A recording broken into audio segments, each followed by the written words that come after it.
Mesdames, Messieurs, je vous souhaite la bienvenue à cette séance du Conseil communal. En prélude, je rappelle que les séances du Conseil communal sont publiques. Selon l'article L11-22-20, celles-ci sont publiques, sauf lorsqu'il s'agit de questions de personnes ou lorsque le huis clos est décidé dans l'intérêt de l'ordre public. Cependant, le caractère public de la séance ne signifie pas que le public peut y intervenir. En vertu de l'article L11-22-25 du Code et de l'article 31 du règlement d'ordre intérieur, le président du Conseil, en l'occurrence le bourgmestre, dispose de la police de l'Assemblée. À ce titre, toute manifestation publique d'approbation ou de désapprobation, toute tentative d'interruption ou de perturbation de la séance peut entraîner l'expulsion immédiate de la personne concernée après avertissement. Je vous invite donc à suivre les débats dans le calme et le respect afin de garantir la sérénité des travaux du Conseil communal. Je vous remercie de votre compréhension et de votre collaboration. Après ce mot d'ouverture du Conseil communal, je vous demanderai de bien vouloir excuser l'absence de Romain Deblanc, Conseil communal, qui est à l'étranger. J'en viens maintenant au point à l'ordre du jour du Conseil communal, à savoir la motion pour la paix. Mesdames, Messieurs les membres du Conseil communal, Monsieur le Président de CPS, Monsieur le Directeur général, chers concitoyens, nous sommes réunis ce soir dans cette salle communale pour nous prononcer dans quelques instants sur une motion importante, le fruit d'un consensus entre les différents groupes de ce Conseil. Une motion pour la paix au Proche-Orient et pour le respect fondamental du droit international. En tant qu'élus locaux, nous sommes habituellement appelés à traiter de sujets qui concernent directement nos citoyens. Mais dans certaines situations, notre responsabilité morale et notre humanité nous obligent à élever la voix au-delà des frontières de notre commune. Depuis plusieurs mois, la situation au Proche-Orient a atteint un degré d'inhumanité et de violence tel que nous ne pouvons plus garder le silence. Rappelons brièvement les faits. En 1947, le plan de partage de la Palestine proposé par l'ONU divisant le territoire en un État juif et un État arabe et plaçant Jérusalem sous régime international avait été accepté par l'État juif naissant, mais rejeté par plusieurs États arabes.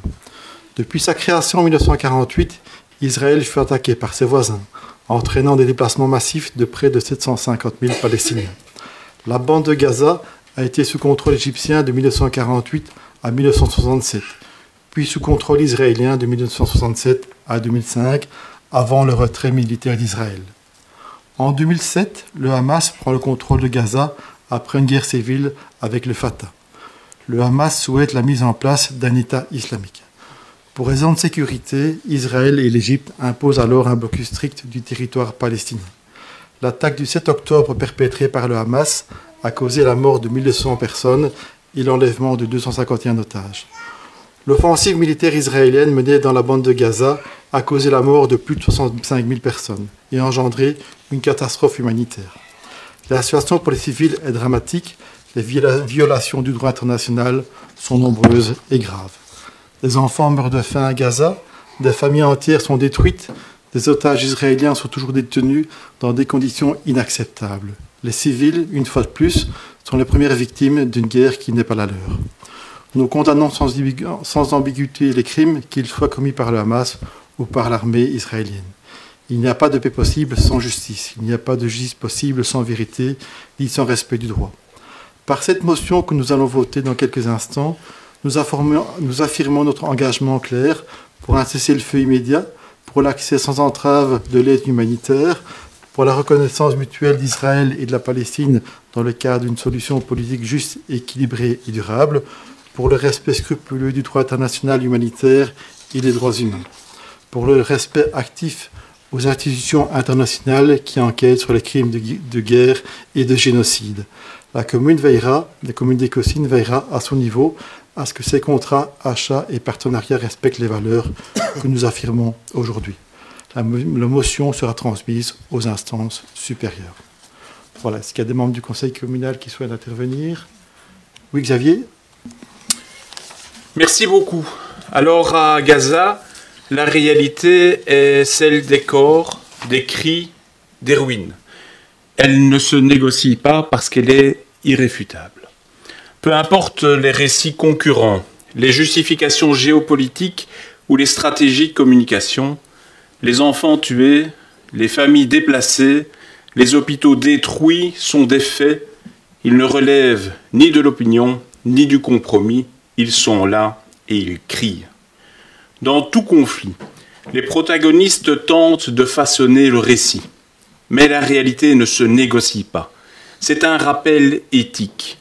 On ne peut pas transiger avec les faits pour les faire coller à une idéologie. La réalité impose ses limites à la propagande.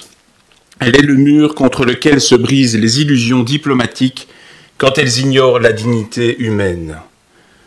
Chacun, autour de cette table, doit regarder en face ce qui se passe. Nous devons refuser les euphémismes, les détournements, les silences complices. La motion qui est discutée ce soir est fondée sur des faits et non sur des intérêts. Si la réalité ne se négocie pas, la paix, elle, exige des discussions. Mais celles-ci ne peuvent réussir que si elles partent d'un constat lucide, sans falsification. On ne construit pas la paix sur le déni, on la construit sur la reconnaissance du réel, aussi douloureux soit-il.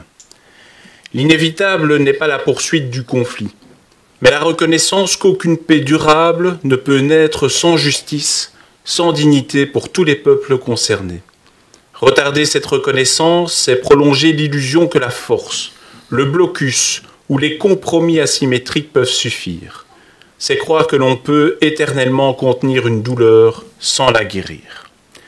Les processus de paix avortés, les cessez-le-feu précaires, tout cela participe à une illusion, celle que le statu quo est tenable. Mais chaque jour de retard ajoute à la dette morale, à la colère.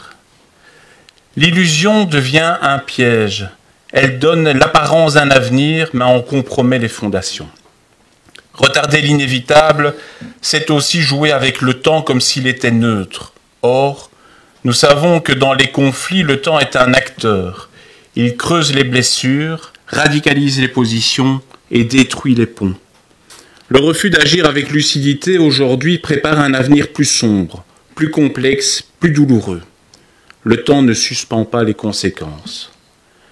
La situation que nous vivons ce soir est une conséquence d'un mécanisme mis en place dès le mois de juin et est un appel à la responsabilité. Celui de ne pas se réfugier dans des stratégies d'attente, mais de regarder en face ce qui doit être fait. Reconnaître des droits bafoués, des souffrances ignorées, les récits étouffés est la moindre des choses que nous pouvons, que nous devons faire. L'avenir ne peut être bâti que sur une vérité assumée et non sur une illusion prolongée. Dans le drame qui se joue à Gaza, l'inévitable n'est pas la poursuite du conflit, mais la nécessité d'un règlement juste, humain et durable. Ce règlement implique la reconnaissance pleine et entière de la dignité des peuples, la fin des cycles de représailles et la restauration des droits fondamentaux. La motion qui est présentée ce soir vise à affirmer l'engagement de la commune, de nous tous, en faveur du respect du droit international, notamment le droit humanitaire et les résolutions de l'ONU concernant le conflit israélo-palestinien, d'un cessez-le-feu immédiat et durable dans la bande de Gaza, de la protection des civils, en particulier des enfants et l'accès humanitaire sans entrave, de la reconnaissance des droits du peuple palestinien, y compris le droit à l'autodétermination et à un État viable, du rejet de toute forme de violence, de haine ou de racisme, y compris l'antisémitisme et l'islamophobie, du soutien aux initiatives de paix, à la diplomatie multilatérale et aux acteurs œuvrant pour une solution juste et durable. Enfin et surtout, la motion prévoit de déclarer la commune d'Écossyne commune pour la fin du génocide à Gaza et engagée contre les crimes de guerre et les crimes contre l'humanité. Voter cette motion, c'est réaffirmer l'attachement que nous avons toutes et tous aux valeurs fondamentales, la dignité humaine, la paix, la justice et le respect du droit. Face aux milliers de morts, aux destructions massives et aux violations du droit humanitaire, le silence serait une complicité morale. Cette motion permet à la commune de se positionner avec humanité, sans haine, mais avec clarté. En votant cette motion, la commune et plus particulièrement les membres du Conseil, assument leur rôle de relais démocratique des voix des citoyens. En votant cette motion, nous affirmons que le droit ne s'arrête pas aux frontières, que la paix n'est pas une utopie, mais une exigence, et que le silence face à l'injustice est une forme de renoncement. Cette motion nous rappelle que la dignité humaine, le respect du droit et la solidarité ne sont pas négociables. Refuser de l'adopter, ce serait choisir l'illusion à l'avenir. L'adopter, c'est donc le courage du réel. Merci Xavier pour ton intervention. Arnaud, tu souhaites intervenir? Merci. Alors la motion que nous apprêtons à voter, c'est évidemment bien peu de choses devant l'horreur de la situation. Mais la commune d'Écossynes fera enfin porter une voix unanime face au génocide en cours à Gaza, et ça c'est un acte important. Le génocide est nommé sans équivoque, et toute autre décision aurait été une gifle aux victimes et à l'horreur en cours à Gaza. Un texte conjoint sera déposé lors de ce conseil, et il est déposé par des représentants de l'ensemble des formations politiques du conseil communal, et c'est également un symbole de pouvoir se rassembler derrière un texte conjoint, particulièrement dans cette situation, et je tiens à remercier l'ensemble des conseillers pour cela. Alors la commune d'Écossynes se déclarera formellement en faveur de différentes actions, et notamment des actions diplomatiques urgentes et impérieuses pour tenter de mettre un terme au génocide à Gaza.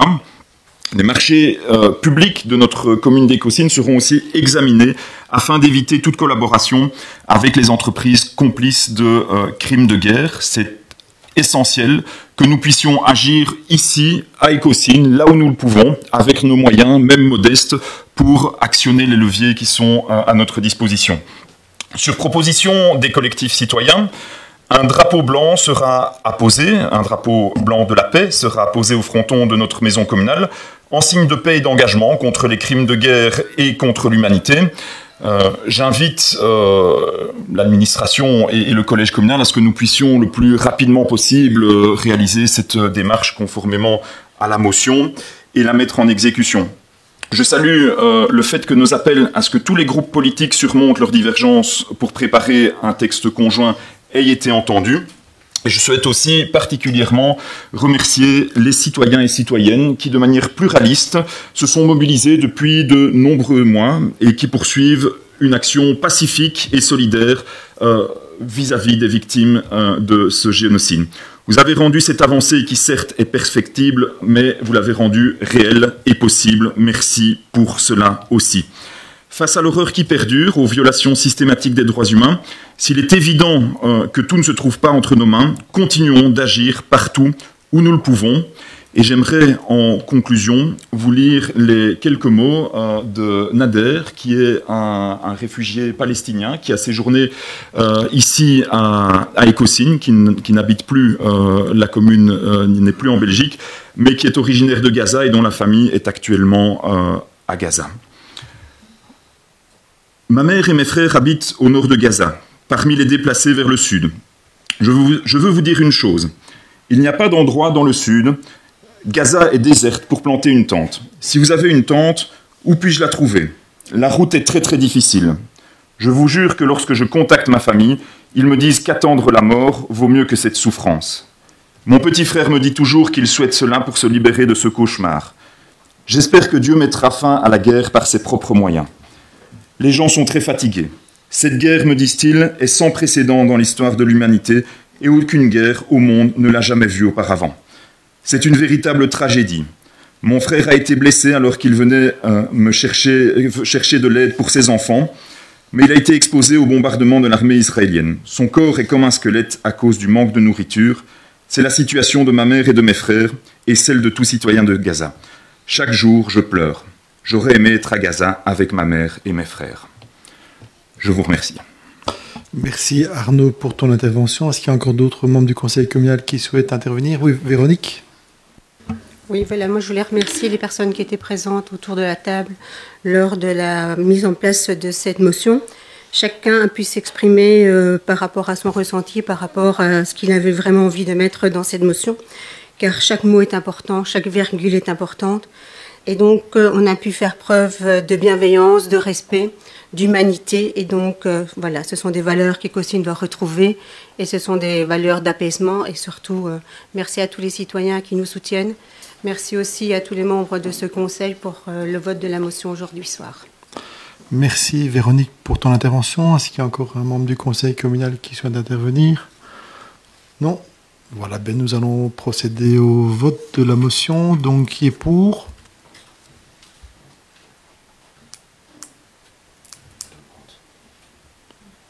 Qui est contre? Qui s'abstient? Je vous remercie. Voilà, je vous souhaite à toutes et à tous une belle soirée. Ceci clôture le conseil communal de ce jour. Et je vous souhaite un bon retour dans vos foyers. Merci à tous.